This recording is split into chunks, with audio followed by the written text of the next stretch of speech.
Hello student. EP board exam में economics की तैयारी करने वाले स्टूडेंट्स के लिए बहुत अच्छी बात है, खबर है ये वीडियो मैं उन्हीं के लिए लेके आ रहा हूँ specially for EP board exam कि आपकी ईपी बोर्ड एग्ज़ाम में जो पेपर किस तरह से आने वाला है। तो आज का मेरा है model sample paper for EP board exam subject economics. ठीक है ना। तो आपका जो पेपर है वो कुछ इस तरह से बनने वाला है। मैंने सारे इंपॉर्टेंट क्वेश्चन को इसमें लिखा हुआ है, जो इंपॉर्टेंट क्वेश्चन आ सकते हैं, वेरी वेरी इंपॉर्टेंट क्वेश्चन। ठीक है ना। तो पूरी वीडियो को देखिएगा, आपको हर एक क्वेश्चंस के बारे में पता चलेगा। सबसे पहले हम शुरू करेंगे बहुविकल्पीय प्रश्न। आपके एग्जाम में आपके लिए 12 बहुविकल्पीय प्रश्न दिया हुआ होगा। ठीक है ना। जो इंपॉर्टेंट बहुविकल्पीय प्रश्न है उसकी बात करते हैं। पहला क्वेश्चन है, सरकार निर्माण प्रक्रिया में हस्तक्षेप नहीं करती है। किस बाजार में के अंतर्गत जो है डिसीजन मेकिंग में जो है हस्तक्षेप नहीं करती है। जिसका आंसर आपका होगा बाजार अर्थव्यवस्था में, केंद्रीय नियोजित अर्थव्यवस्था में, मिश्रित अर्थव्यवस्था में या उपरोक्त सभी में। तो बाजार अर्थव्यवस्था में ये जो अर्थव्यवस्था है जिसमें सरकार का किसी प्रकार का हस्तक्षेप नहीं होता है। ठीक है ना। क्वेश्चन नंबर 2, कुल तुष्टिकरण अधिकतम होता है। कुल तुष्टिगुण यानी कि जिसको उपयोगिता कहते हैं, अधिकतम होता है जब सीमांत तुष्टिगुण यानी कि सीमांत उपयोगिता, जिसको हम कहते हैं मार्जिनल यूटिलिटी, MU। ठीक है ना।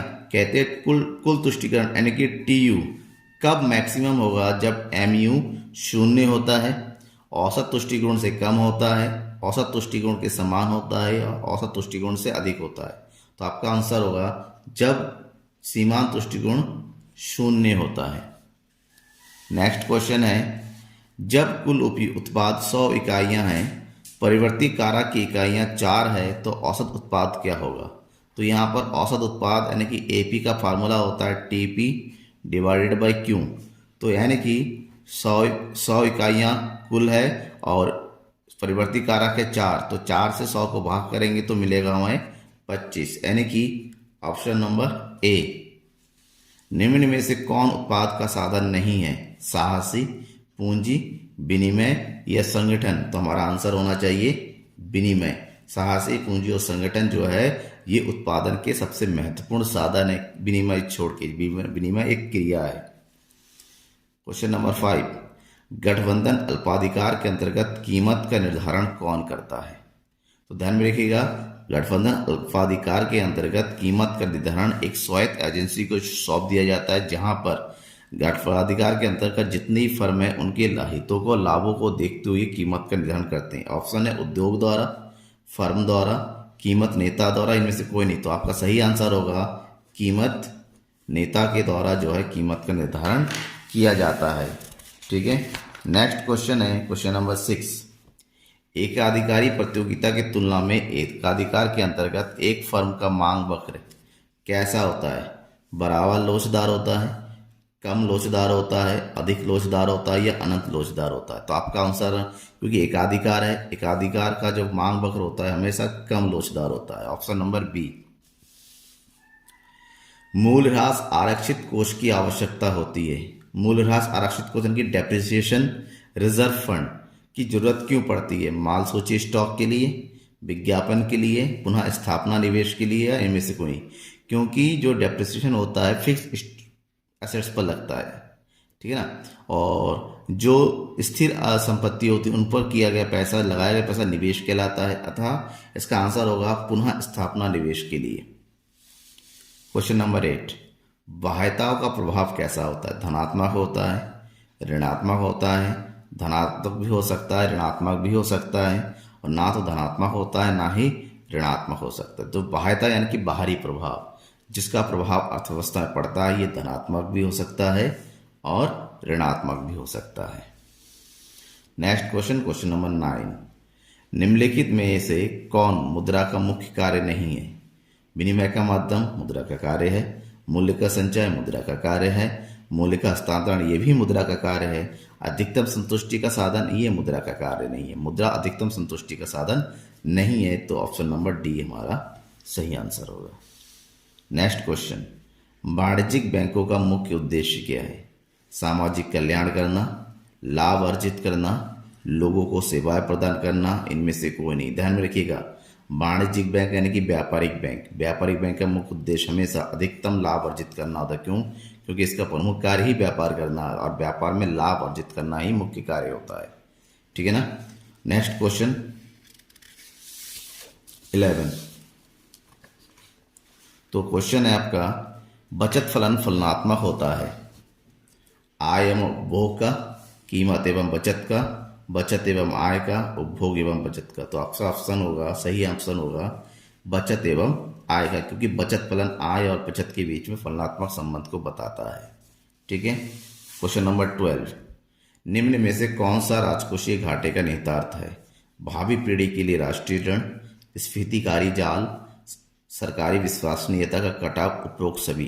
तो राजकोषीय का घाटा जो होता है देश में राष्ट्रीय ऋण को भी बताता है, स्फीतिकारी जाल भी पैदा करता है, सरकारी विश्वसनीयता की कमी भी करता है। तो यानी कि उपरोक्त सभी हमारा सही आंसर होगा। ये हो गया पार्ट 12 आपके एमसीक्यूज जो एग्जाम में आएंगे, आ सकते हैं, इंपॉर्टेंट क्वेश्चन है। अब हम बात करते हैं अति लघु उत्तरीय प्रश्न। 4 नंबर के होते हैं अति लघु उत्तरीय, कम से कम 4 या 5 लाइन में आपको इसका आंसर लिखने पड़ते हैं। तो इसमें 4 क्वेश्चन इंपॉर्टेंट है, 4 ही क्वेश्चन आते हैं। जैसे संसाधनों की 2 विशेषताएं बताना है आपको, संसाधनों की 2 विशेषताएं कौन कौन सी होती हैं। नेक्स्ट क्वेश्चन है, तुष्टिगुण का निश्चित एवं सही मापन क्यों संभव नहीं है? किस कारण से तुष्टिगुण यानी कि उपयोगिता का हम सही माप नहीं कर सकते? और स्टॉक की परिभाषा दीजिए। और नेक्स्ट क्वेश्चन है, मुद्रा की परिभाषा लिखिए। इन सभी के आंसर आपका जो है लिंक मैं डिस्क्रिप्शन में दे रखा हूँगा, तो आंसर आप देख सकते हैं। अगर किसी का आंसर नहीं मिलता है उसके लिए आपको वेट करना पड़ेगा। मैं जल्दी ही इन क्वेश्चन का जो क्वेश्चन अवेलेबल नहीं है बीट चैनल में, मैं इसका वीडियो अपलोड कर दूंगा। नेक्स्ट लघु उत्तरीय प्रश्न 5 नंबर का हर एक क्वेश्चन होता है 5-5 नंबर का, और इसमें आपके 6 क्वेश्चन दिए हुए रहेंगे।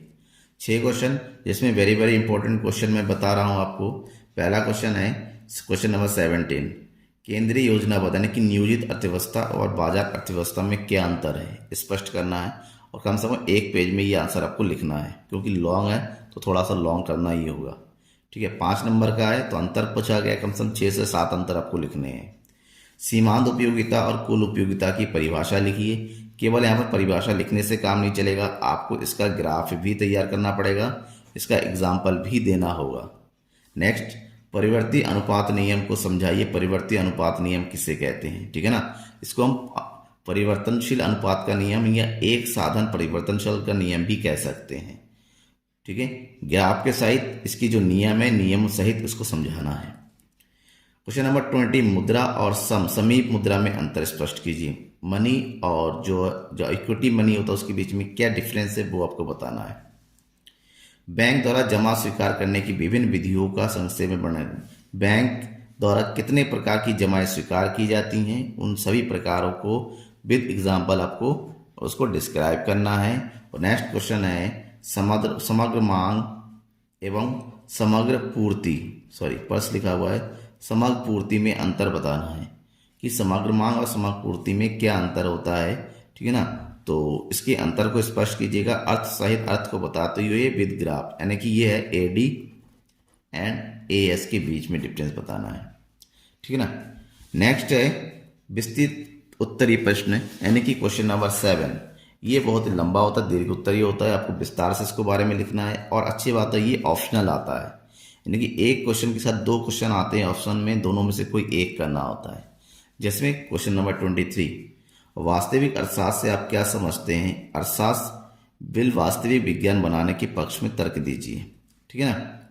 वास्तविक अर्थशास्त्र किसे कहते हैं वो बताना है, और इसको वास्तविक विज्ञान बनाने के पक्ष में क्यों वास्तविक विज्ञान है, कैसे है, उसकी विषय में आपको लिखना है। यानी कि यहाँ पर अर्थशास्त्र की प्रकृति के बारे में लिखना है कि अर्थशास्त्र जो है वास्तविक विज्ञान क्यों है।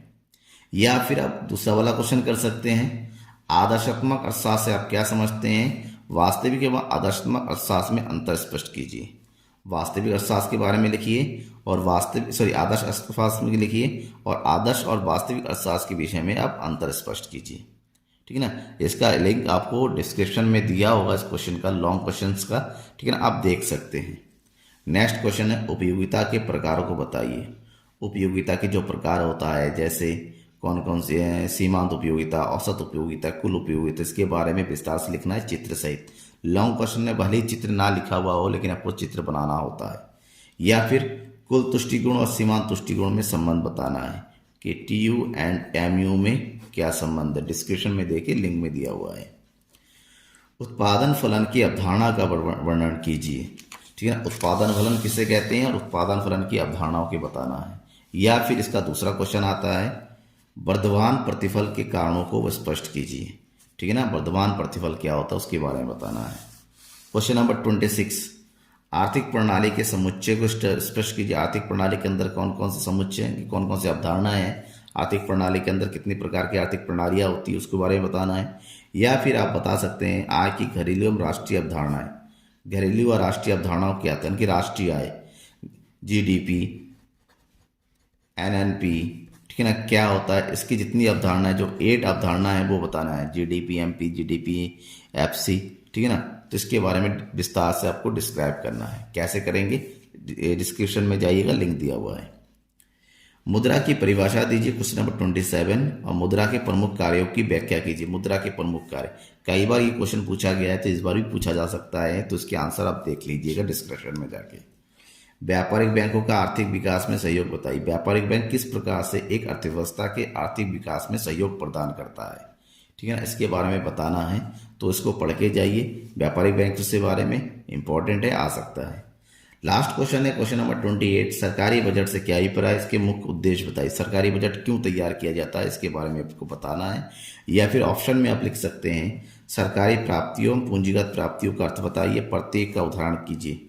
कि बजट की जो दो अखंड होते हैं, प्राप्ति एवं पूंजीगत प्राप्ति। सरकारी प्राप्ति जिसको हम क्या कहते हैं, राजस्व प्राप्ति भी कह सकते हैं, और पूंजीगत प्राप्ति क्या होता है, एग्जाम्पल के साथ आपको बताना है। इस प्रकार से आपके एग्जाम में टोटल मिला के 28 क्वेश्चन मिलेंगे। MCQs के 12 क्वेश्चन, 4 मार्क्स वाले 4 क्वेश्चन, 5 मार्क्स वाले 6 क्वेश्चन, और 7 मार्क्स वाले आपको मिलेंगे 6 क्वेश्चन। ठीक है ना, जो टोटल मिला के आपको बन देगा 100 मार्क्स। ठीक है, best luck for your exam, तैयार कीजिए अच्छे से। कोई डाउट है कमेंट बॉक्स पे आके कमेंट जरूर कीजिएगा। Thank you.